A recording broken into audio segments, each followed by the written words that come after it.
Hello everyone, welcome to C Edu Tales. तो आज का हमारा टॉपिक है एसए 500 फॉर ऑडिट एविडेंस। अब हमें ऑडिट करना था, इसलिए हमने क्या किया, एसए 200 में ऑब्जेक्टिव्स देख लिए ऑडिटर के। फिर एसए 210 में हमने क्या किया, एग्रीमेंट कर लिया क्लाइंट के साथ, क्योंकि हम न्यू ऑडिट एंगेजमेंट एक्सेप्ट कर रहे थे, राइट। अब अपना मेन काम क्या है, ओपिनियन देने का है ना, ऑडिट रिपोर्ट प्रिपेयर करने का। तो उसके लिए क्या लगेगा, हमें ऑडिट एविडेंस कलेक्ट करना पड़ेगा। तो वही ऑडिट एविडेंस के बारे में एसए 500 में हमें जानना है। Okay, so let's move. अब हर एक एसए के ऑब्जेक्टिव्स होते हैं। जैसे 200 में ओवरऑल ऑब्जेक्टिव्स है ऑडिटर के, वैसे ही हर एक एसए के ऑब्जेक्टिव होते हैं। वैसे ही ऑब्जेक्टिव क्या है एसए 500 का, it's the objective of the auditor is to design and perform audit procedures in such a way as to enable the auditor to obtain sufficient appropriate audit evidence to be able to draw reasonable conclusions on which to base the auditor's opinion। तो समझते हैं क्या है objective auditor का। उसको ऐसे procedures, audit procedures design करने हैं एंड परफॉर्म भी करने हैं, है ना। सिर्फ डिज़ाइन करके छोड़ने नहीं है, जैसे हम प्लान करके छोड़ देते, इम्प्लीमेंट नहीं करते, वैसे नहीं करना है। ऑडिटर को ऐसे ऑडिट प्रोसीजर्स डिज़ाइन करने हैं और परफॉर्म भी करने हैं जिससे ऑडिटर को एक सफिशिएंट अप्रोप्रिएट ऑडिट एविडेंस मिले। ठीक है, सफिशिएंट अप्रोप्रिएट क्या है वो हम बाद में देखेंगे। For the time being audit evidence मिले, है ना। तो वैसे प्रोसीजर्स डिजाइन करो जिससे आपको ऑडिट एविडेंस मिले, जिसके बेसिस पे आप कुछ कंक्लूजन्स निकाल सको उससे, है ना। और वो कंक्लूजन्स के बेसिस पे आपका ऑडिटर्स ओपिनियन होगा, है ना। आप ऑडिटर्स ओपिनियन अपना प्रेजेंट करोगे। So the objective of auditor क्या है, to perform design and perform the audit procedures in such a way to enable the auditor to obtain sufficient appropriate audit evidence to be able to draw reasonable conclusions on which to base the auditor's opinion। अब आप language देखोगे तो मैंने कोई भी ऐसी simplified language use नहीं की यहाँ पे। पूरी ICAI स्टडी मटेरियल की लैंग्वेज यूज़ की गई है जानबूझ के, बिकॉज एग्जाम में हमें वही लैंग्वेज लिखनी पड़ती है, हमें वही कीवर्ड्स लिखने पड़ते हैं, है ना। तो that's why I have even highlighted the keywords here. अब आप अगर देखोगे ना, तो perform audit procedures and sufficient appropriate audit evidence, इसी के बेसिस पे ये पूरा का पूरा ऐसे है। ठीक है, उतना ही इसमें बताया गया है एलाबोरेटिव वे में। ओके, सो पहले देखते हैं ऑडिट एविडेंस मतलब क्या है। तो ऑडिट एविडेंस मतलब क्या है, एक ऐसी इंफॉर्मेशन, पहले पढ़ते हैं। Audit evidence is the information used by the auditor in arriving at the conclusion on which auditors opinion is based. वही है जो ऑब्जेक्टिव में लिखा हुआ है, वही यहाँ पे डेफिनेशन के फॉर्म में लिखा हुआ है। ठीक है, तो ऑडिटर को आप एज ए डिटेक्टिव समझ लो। डिटेक्टिव क्या करता है, वो प्रूफ्स गैदर करता है, एविडेंसेस गैदर करता है ना, वो इंक्वायरीज करता है, लेकिन किसी के बातों पे वो भरोसा नहीं करता और उसके बेसिस पे ओपिनियन नहीं बनाता। तो इसलिए वो पहले प्रूफ गैदर करता है। तो सिमिलरली ऑडिटर क्या करता है, ऑडिटर भी ऐसे इंफॉर्मेशन कलेक्ट करता है, प्रूफ्स, एविडेंसेस कलेक्ट करता है। वो मैनेजमेंट जो बोल रहा है उसके बेसिस पे अपने ओपिनियंस नहीं बनाता, राइट। तो उसको कुछ तो एविडेंस चाहिए। तो ये एविडेंस में क्या क्या इंक्लूड होता है, तो it includes, first is the information contained in accounting records underlying the financial statements. मतलब क्या, कंपनी के खुद के records, like the invoices, contracts, है ना, इनसाइड डॉक्यूमेंट्स जो जो भी है, agreements, purchase orders and all, ये सारे हो गए information content in accounting records, है ना। ये सारे डॉक्यूमेंट्स क्या करते हैं, ये सपोर्ट करते हैं the information in the financial statements, right. So ये information content it is the audit evidence. फिर आगे क्या है, both the information that supports and corroborates management assertions and any information that contradicts such assertions। अब corroborates मतलब क्या, supports, है ना, ऐसी information जो support करती है management के assertions को। assertion मतलब क्या है वो हम next part में cover करेंगे with the memory techniques as well, but just for understanding of this part में बता रही हूँ। assertions मतलब in simple language these are the claims made by management, like the about the existence, valuation, ownership, है ना। जैसे suppose inventory balance के बारे में मैनेजमेंट आपको कुछ बता रहा है थ्रू द फाइनेंशियल स्टेटमेंट्स। तो क्या बता रहा है कि इन्वेंट्री है, मतलब एग्जिस्ट कर रही है ना, एग्जिस्टेंस के बारे में बोल रहे हैं। फिर क्या बोलता है, इन्वेंट्री हमारी है, हम ओन करते हैं उसे, इसलिए हम अपने फाइनेंशियल्स में दिखा रहे हैं, तो ओनरशिप के बारे में बोल रहे हैं। फिर क्या बोलता है कि इट इज़ वैल्यूड करेक्टली, तो वैल्यूएशन के बारे में भी बोल रहा है। तो ये सारे क्लेम्स जो भी मैनेजमेंट कर रहा है थ्रू द फाइनेंशियल स्टेटमेंट्स, इसको बोलते हैं मैनेजमेंट असर्शंस। तो इसको सपोर्ट करने वाली, कोरोबोरेट करने वाली इंफॉर्मेशन। और क्या है, any information that contradicts such assertions, मतलब क्या, उसे कॉन्ट्राडिक्ट करने वाली है ना। एक तो सपोर्ट करने वाली हो गई, या तो फिर कॉन्ट्राडिक्ट करने वाली हो गई। जैसे सपोज आप इन्वेंट्री का ही ऑडिट कर रहे हो, मैनेजमेंट बोल रहा है कि इन्वेंट्री हमारे पास है, एग्जिस्ट करी है, तो आप क्या करते हो, आप फिजिकल वेरिफिकेशन करते हो इन्वेंट्री का, और आप देखते हो जितना मैनेजमेंट ने बताया है 50 इन्वेंट्री है, तो आपको फिजिकली भी 50 ही दिखती है, तो दैट इज सपोर्टिंग एविडेंस, है ना। और सपोज आपको कम इन्वेंट्री दिखाई देती है, मतलब 48 ही आइटम्स आपको दिखते हैं, या फिर 52 दिखते हैं, तो ये कॉन्ट्राडिक्टरी हो गया, जितना मैनेजमेंट बता रहा है उससे कम या उससे ज़्यादा हो गया, तो ये भी एक तरह का एविडेंस ही है, क्योंकि इसके बेसिस पे आप डिसाइड करते हो कि आपको एडिशनल प्रोसीजर्स करने हैं या नहीं। ठीक है, तो ये दोनों इन्फॉर्मेशन भी ऑडिट एविडेंस ही माने जाते हैं। अब नेक्स्ट क्या है, the absence of information, that is example क्या है, managements refusal to provide a requested representation. जैसे कि सपोज आपको डेटर का टेस्टिंग करना है थ्रू मतलब आपको एक रिसीवेबल्स कंफर्मेशन लेना है, ठीक है, रिसीवेबल से उसका बैलेंस जानना है आपको, लेकिन मैनेजमेंट आपको बोल रही है कि आप ऐसे नहीं कर सकते। तो मैनेजमेंट का रिफ्यूजल है, मतलब it acts like a red flag, तो it itself is an evidence, क्योंकि मैनेजमेंट आपको अलाउ नहीं कर रही है टू सेंड द कंफर्मेशन, तो इसलिए there is a evidence of possible issue, है ना। तो ये भी एक तरह का एविडेंस बनता है। Then information prepared by management expert. अब कुछ कुछ ऐसे बैलेंसेस होते हैं, जैसे आपको पेंशंस पता होंगे, तो उसमें बहुत सारे अजम्पशंस करने पड़ते हैं, राइट। तो इसके लिए मैनेजमेंट क्या करता है, एक्चुअरी हायर करता है। तो एक्चुअल वैल्यूएशन मतलब हो गया management information prepared by management expert. तो ये भी एक तरह का ऑडिट एविडेंस है, क्योंकि हम वो भी मांगते हैं एक्चुअल रिपोर्ट्स, है ना, while auditing. And the last one is information obtained from other sources, like also from the previous audit, the firm's quality control procedures for client acceptance and continuance. अब other information मतलब क्या है, which we get from outside, है ना, जैसे हो गया bank confirmation, debtors confirmation. और उन्होंने क्या लिखा है यहाँ पे, प्रीवियस ऑडिट से आपको जो इन्फॉर्मेशन मिलती है, जैसे आपका ये रिकरिंग ऑडिट है मान लो, तो प्रीवियस ईयर में आपने जो ऑडिट किया था, आपके जो ऑडिट फाइल्स थे, उसमें सपोज आपने लिख के रखा है कि एक कंट्रोल डिफिशियंसी हमें मिली थी कंपनी में, ठीक है।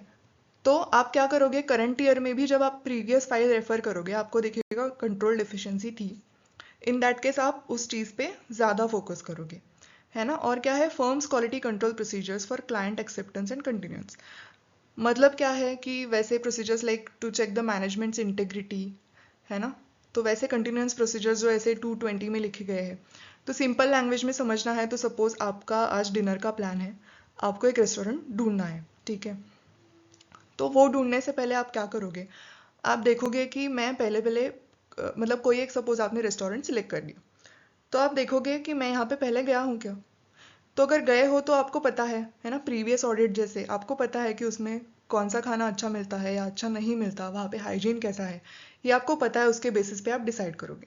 बट सपोज कोई अगर न्यू है, न्यू रेस्टोरेंट है, तो आप क्या करोगे, आप गूगल रिव्यूज़ देखोगे, उसके फोटोज़ देखोगे, है ना, हाइजीन कितना है वो देखोगे, उसका एरिया देखोगे, एंड ऑल ये सब चीज़ें आप देखोगे, मतलब आप एक बैकग्राउंड वेरिफिकेशन करोगे। तो similarly acceptance and continuance procedures में भी वही है, लाइक हम मैनेजमेंट की इंटीग्रिटी देखते हैं, ऑनेस्टी देखते हैं, है ना।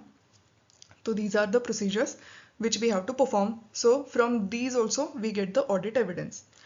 ओके, तो ऑडिट एविडेंस में क्या क्या है कि it is the information used by the auditor in arriving at the conclusion on which auditors opinion is based, और उसमें इंक्लूड क्या क्या होता है, एक तो अकाउंटिंग रिकॉर्ड्स में जो इन्फॉर्मेशन है वो, फिर जो सपोर्ट करती है मैनेजमेंट के असर्शंस को, और जो कॉन्ट्राडिक्ट भी करती है वैसी वाली इन्फॉर्मेशन, फिर absence of information is itself the audit evidence, information prepared by management experts and from the other sources. Okay, yes, so now let's see what is sufficient and appropriate audit evidence. तो आपको अगर ऐसे 200 का कुछ याद आ रहा होगा, तो उसमें लिखा था कि we have to obtain the reasonable assurance, है ना, And for that reasonable assurance, we have to obtain the sufficient appropriate audit evidence to reduce the audit risk. तो sufficient and appropriate मतलब है क्या? तो पहले देखते हैं sufficiency मतलब क्या. तो पढ़ते हैं sufficiency is the measure of the quantity of audit evidence. The quantity of audit evidence needed is affected by the auditor's assessment of the risk of misstatement. So higher the assessed risk, the more audit evidence is likely to be required, and also by the quality of such evidence. The higher the quality, the less may be required. But obtaining more audit evidence, however, may not compensate for its poor quality. है ना? So sufficiency is simply how much evidence do you have. So that is the quantity of audit evidence. और ये quantity कैसे affect होती है? Through the risk of material misstatements. मतलब जितना risk higher होगा, हायर साइड पे होगा, उतना आपको ज़्यादा एविडेंस कलेक्ट करना पड़ेगा. ये पहली बात होगी. और दूसरी क्या है कि क्वालिटी ऑफ सच एविडेंस, मतलब जितनी ज़्यादा उसकी क्वालिटी अच्छी होगी उतना आपको कम एविडेंस लगेगा. जैसे मान लो कि क्वालिटी का अभी एक एग्जाम्पल लेना हो इन सिंपल टर्म्स, तो आजकल बहुत वायरल होती है चीज़ें ज़्यादा, है ना? इंसिडेंट्स बहुत वायरल होते हैं कुछ कुछ. तो जब भी ऐसे इंसिडेंट्स वायरल हो जाते हैं तो न्यूज़ चैनल्स या यूट्यूब चैनल्स, इंस्टाग्राम चैनल्स ये क्या करते हैं, 100 तरीके के वीडियोस बनाते हैं, है ना? But nothing gives a solid truth. लेकिन आपको सपोज अगर एक चैनल ऐसा मिल गया, एक न्यूज़ चैनल ऐसा मिल गया जो ऐसे सनसनाटी खबरें नहीं बनाता, but it only tells the truth, भले एक ही वीडियो में बताता हूँ. So that is more reliable, and that's why the quality of audit evidence यहाँ पे भी हमारी मैटर करती है ना? May be if it is just one evidence, 100 तरीके के आपको डॉक्यूमेंट्स देखने की ज़रूरत नहीं पड़ती, राइट? तो एंड लाइन में भी क्या लिखा है? Obtaining more audit evidence however may not compensate for its poor quality. तो वही चीज़ है, 100 तरीके के आपको न्यूज़ चैनल्स देखने की ज़रूरत नहीं है. And next is appropriateness. Appropriateness मतलब क्या है? So appropriateness is the measure of the quality of audit evidence, that is its relevance and its reliability in providing the support for the conclusions on which the auditor's opinion is based. The reliability of evidence is influenced by its source and by its nature and is dependent on the individual circumstances under which it is obtained. ठीक है, तो appropriateness वही हो गया, news channel का example ले लो. तो जो भी आपको रिलेवेंट न्यूज़ बता रहा होगा, इधर उधर की खबरें नहीं, but just relevant news, the solid truth, वही इंपॉर्टेंट है. तो अप्रोप्रिएटनेस इज द क्वालिटी, और क्वालिटी मतलब relevance and reliability of that information. Okay, तो रिलेवेंस रिलायबिलिटी क्या है वो नेक्स्ट स्लाइड में देखते हैं. तो रिलेवेंस मतलब क्या है? Relevance of information to be used as audit evidence may be affected by the direction of the testing. So direction matters. How? Let's see. For example, if the purpose of an audit procedure is to test for overstatement in the existence or valuation of accounts payable. Accounts payable का testing कर रहे हैं, हमें लग रहा है कि वो ओवरस्टेट हो गए, ठीक है? तो उस केस में क्या करेंगे हम? Testing the recorded accounts payable may be the relevant audit procedure. On the other hand, when testing for understatement, मतलब अभी लग रहा है कि अंडरस्टेट हो गया, कम हो गया जितना चाहिए था उससे, इन द एग्जिस्टेंस और valuation of accounts payable, testing the recorded accounts payable would not be relevant. But testing such information such as subsequent disbursements, unpaid invoices, supplier statements and unmatched receiving reports may be relevant. तो मतलब आप अगर ऐसे आपको लग रहा है कि something is too high, something is overstated, तो इन दैट केस आप देखते हो कि what is already recorded, क्योंकि overstated ही है तो उसमें से ही कुछ तो गड़बड़ होगी, तो आप जो भी recorded है उसमें ही चेकिंग करोगे. बट अगर आपको लग रहा है कि जो भी रिकॉर्डेड है वो इट इज़ टू लो, मतलब वो अंडरस्टेटेड है, वो कम है, इससे कुछ ज़्यादा होना चाहिए, तो जो ऑलरेडी रिकॉर्डेड है वो टेस्ट करके कुछ फ़ायदा होगा क्या? नहीं. तो आपको क्या करना पड़ेगा? आपको आउटसाइड द रिकॉर्ड्स भी कुछ देखना पड़ेगा. जैसे अकाउंट्स पेएबल के केस में कुछ सब्सिक्वेंट डिसबर्समेंट शायद हो गए होंगे विच आर नॉट रिकॉर्डेड, तो वो आप देखोगे, अनपेड इन्वॉइसेस देखोगे, सप्लायर के स्टेटमेंट्स देखोगे, अनमैच्ड रिसीविंग रिपोर्ट जैसी चीज़ें आप देख सकते हो, राइट? तो इसलिए रिलेवेंस में क्या आता है? डायरेक्शन ऑफ टेस्टिंग बहुत इंपॉर्टेंट है. And next is, a given set of audit procedures may provide audit evidence that is relevant to certain assertions but not for others. जैसे assertions हमने देखे थे ना, existence, valuation, तो इसका example क्या है? For example, inspection of documents related to collection of receivables after the period end, मतलब आप subsequent receipts देख रहे हो, may provide audit evidence regarding the existence and valuation. But not necessarily cut off. मतलब आप अगर रिसीवेबल्स का subsequent receipts check कर रहे हो तो इससे आपको एग्जिस्टेंस पता चलेगा, मतलब ये रिसीवेबल है इतना पता चलेगा, ये कितनी अमाउंट का है उसका वैल्यूएशन भी पता चलेगा, लेकिन कट ऑफ नहीं पता चलेगा क्योंकि आपको ये नहीं समझेगा उससे कि whether sale was recorded in the correct period. जिस सेल के बेसिस पे वो रिसीट आपको मिला है, क्या वो सेल करेक्ट पीरियड में रिकॉर्ड हुआ है, ये आपको पता नहीं चलेगा by the subsequent receipts, right. Similarly, obtaining audit evidence regarding a particular assertion, for example, the existence of inventory, is not a substitute for obtaining audit evidence regarding another assertions, for example, the valuation of inventory. मतलब वही है कि management बोल रहा है कि inventory हमारे पास है, ये एक असर्शन हो गया एग्जिस्टेंस का। तो एग्जिस्टेंस टेस्ट करने के लिए आपने क्या किया, आपने फिजिकल वेरिफिकेशन किया, राइट। लेकिन वो इन्वेंट्री की तरफ देख के आपको पता चलेगा क्या कि उसकी वैल्यू कितनी है? तो वैल्यूएशन देखने के लिए आपको अलग तरीके के प्रोसीजर्स करने पड़ेंगे। एंड दैट्स वाई कोई एक प्रोसीजर होता है वो पर्टिकुलर किसी असर्शन के लिए परफेक्ट होता है, but not for other assertions, है ना। तो ये चीज़ें आपको रिलेवेंस में देखनी है। So that is relevance. Now what is reliability? तो reliability of the information to be used as audit evidence is influenced by its source. मतलब वो कहाँ से आ रही है, where it is coming from. Its nature, मतलब उसका टाइप क्या है, what type of the information it is, and the circumstances under which it is obtained, including the controls over its preparation and maintenance where relevant, है ना। तो कौन से circumstances में हमने वो information obtain की है, उसके ऊपर कितना कंट्रोल है, उसके प्रिपरेशन के ऊपर, है ना, मेंटेनेंस के ऊपर, ये चीज़ें मैटर करती है रिलायबिलिटी के केस में। Source, nature and circumstances under which it is obtained. Okay, so therefore generalizations about the reliability of various kinds of audit evidence are subject to important exceptions.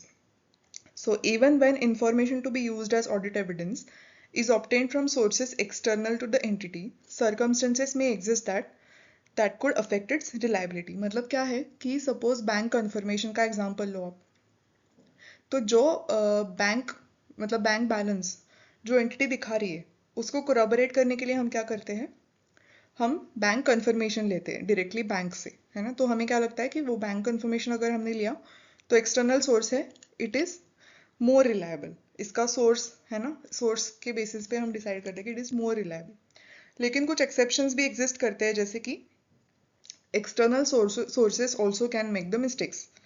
The experts, actual experts होंगे तो they also can be biased, valuation experts होंगे, they can be biased, है ना। And even documents can be altered, right. तो ऐसे नहीं है कि अगर एक्सटर्नल सोर्स से ही लिया या फिर एक्सपर्ट से इंफॉर्मेशन ली तो दैट इज ऑलवेज रिलायबल, ऐसे नहीं है, एक्सेप्शंस भी होते हैं। For example, information obtain from an independent external source may not be reliable if the source is not knowledgeable और मैनेजमेंट एक्सपर्ट में lack the objectivity. Okay, so आगे क्या है, the generalisations about the reliability of audit evidence. मतलब reliability of audit evidence के लिए हम कौन कौन सी चीजें देख सकते हैं जनरली। तो इस पे इसके ऊपर क्वेश्चन भी आ सकता है, this is the important part. तो क्या है first point, the reliability of audit evidence is increased when it is obtained from independent sources outside the entity, right। जैसे एक्सटर्नल अभी कंफर्मेशन का बोला, तो एक बार ये सारे पढ़ लेते हैं, फिर मैं आपको लॉजिकली बताऊंगी आपको कैसे ध्यान में रखना है चीज़ें, ठीक है। सेकेंड क्या है, the reliability of audit evidence that is generated internally is increased when the related controls including over those over its preparation and maintenance imposed by the entity are effective। मतलब जो भी कंट्रोल्स है, अगर internal भी वो information है कुछ कोई बात नहीं, बट अगर उसके ऊपर के कंट्रोल्स अच्छे हैं तो that is fine, it is reliable audit evidence हम मान सकते हैं। मतलब उसकी रिलायबिलिटी बढ़ती है due to effective controls. Third क्या है, audit evidence obtain directly by the auditor. मतलब आप अगर सपोज किसी आर्टिकल के थ्रू कोई एविडेंस ऑब्टेन करते हो, आपको कुछ ना कुछ तो उसमें रिलायबिलिटी इशू रहेगा, है ना। जो आप डायरेक्टली ऑब्टेन करते हो खुद से जाके, वो ज़्यादा रिलायबल रहेगा। और यहाँ पे एक आर्टिकल के ऊपर ऐसे नहीं करते, एग्जाम्पल पढ़ते। तो observation of the application of a control is more reliable than audit evidence obtain indirectly or by inference. For example inquiry about the application of control. हाँ, मतलब सीधा सीधा ये अच्छा सा एग्जाम्पल है, आर्टिकल को ऐसे नहीं करेंगे। तो क्या है कि आपने अगर डायरेक्टली किसी कंट्रोल को, उसके एप्लीकेशन को ऑब्जर्व किया खुद से जाके, तो वो ज़्यादा रिलायबल होगा than inquiry about the application of the control, है ना। सिर्फ इंक्वायर करने से आपको पूरी इन्फॉर्मेशन, वो रिलायबल इन्फॉर्मेशन है नहीं, पता नहीं, हो भी सकती है, बट जो आप खुद से ऑब्जर्व करोगे उससे आपकी रिलायबिलिटी, एविडेंस की रिलायबिलिटी बढ़ती है। ओके, देन फोर्थ वन क्या है, audit evidence in documentary form whether paper, electronic or other medium is more reliable than evidence obtain orally. कोई आपसे बात कर रहा है, कुछ भी आके बोल रहा है, तो इससे भी ज़्यादा अच्छा है कि आप वो चीज़ डॉक्यूमेंटेड लो। Maybe it may be in the paper form, it may be electronic or other medium, ठीक है। तो ओरली पे आप ज़्यादा भरोसा मत करो। And last one is the audit evidence provided by original documents is more reliable than audit evidence provided by the photocopies or documents that have been filmed, digitized or otherwise transferred into electronic form, the reliability of which may depend on the controls over their preparation and maintenance, है ना। तो original documents की से अपनी reliability ज़्यादा बढ़ती है then the photocopies, है ना। ओके, सो इसको याद कैसे रखना है कि फॉर एग्जाम्पल आप किसी एक एंटिटी का ऑडिट कर रहे हो, उसके बैंक बैलेंस का ऑडिट कर रहे हो आप, मान लो, ठीक है। और आपको क्या लग रहा है कि बैंक बैलेंस में कुछ तो गड़बड़ हो सकती है, उसमें ज़्यादा रिस्क लग रही है आपको। और ज़्यादा रिस्क क्यों लग रही है, क्योंकि उसके कंट्रोल्स वीक है, कंट्रोल्स उसके इफेक्टिव नहीं है, ठीक है। तो अपना सेकंड पॉइंट वो आ गया, वो फर्स्ट पे लेते हैं। तो reliability is increased when the controls are effective, है ना। तो क्या किया आपने, आपने अपने आर्टिकल्स के ऊपर भरोसा नहीं किया, आप खुद से गए वहाँ पे, वो बैलेंस चेक करने के लिए आप खुद से गए, है ना। तो अपना थर्ड पॉइंट क्या था, audit evidence obtain directly by the auditor is more reliable then audit evidence obtain indirectly or bye inference. तो ये चीज़ आ गई, ठीक है। आप खुद से गए, चलो हो गया। अब मैनेजमेंट भी मतलब स्मार्ट ही थी, उसने क्या किया, आप खुद से आगे ठीक है, बट उन्होंने क्या किया, आपको बैलेंस ओरली बता दिया। उन्होंने बता दिया हमारे पास 2 लाख का बैंक बैलेंस है, ऐसे ओरली बता दिया। तो कहाँ गया वो पॉइंट, ओरल वाला। Yes, last sorry fourth one, audit evidence is in documentary form whether paper, electronic or other medium is more reliable than evidence obtain orally, है ना। सो वो ओरली बताते हैं, बट आप भी उतने स्मार्ट हो, आप बोलते हो नहीं मुझे बैंक कंफर्मेशन चाहिए, ठीक है। अब मैनेजमेंट आपसे भी स्मार्ट, वो क्या करती है, फोटो कॉपी दे देती है आपको बैंक कंफर्मेशन की। बट फोटो कॉपी देख के आपको याद आता है नहीं, अपने पास ये फोर्थ वाला लास्ट वाला पॉइंट था, फिफ्थ वाला, कि ओरिजिनल डॉक्यूमेंट से ही हमें ऑडिट एविडेंस लेना है, it is more reliable than any photo copy. तो आप उससे भी स्मार्ट बन के क्या बोलते हो उससे, मुझे ओरिजिनल बैंक कंफर्मेशन आप दो। ओके, तो ये आ गए आपके पॉइंट्स। तो आपको लगा कंट्रोल्स वीक था, इसलिए आप खुद से गए वहाँ पे, तो मैनेजमेंट ने क्या किया, खुद से आया, ठीक है, बट उन्होंने ओरली आपको बता दिया। ओरली बताने से आपने क्या बोला कि मुझे ओरिजिनल, मुझे रिटन फॉर्म में, मतलब डॉक्यूमेंट्री फॉर्म में कुछ चाहिए। तो फिर उन्होंने क्या दिया, फोटो कॉपी दिया आपको, तो फोटो कॉपी देख के आपने क्या बोला, मुझे ओरिजिनल डॉक्यूमेंट ही चाहिए। So these are the generalisations about the reliability of audit evidence. So in the next video हम देखेंगे assertions and procedures used to obtain the audit evidence, है ना। So thank you so much for staying with me till the end. Here we cover what is audit evidence, what it includes, what is meant by sufficient appropriate audit evidence, and the factors affecting the reliability and relevance. In the next part, we will cover what are different types of assertions in detail, different audit procedures used for obtaining the audit evidence, and all this with the memory techniques as well. Yes, so stay tuned and see you in the next video. Till then, bye bye.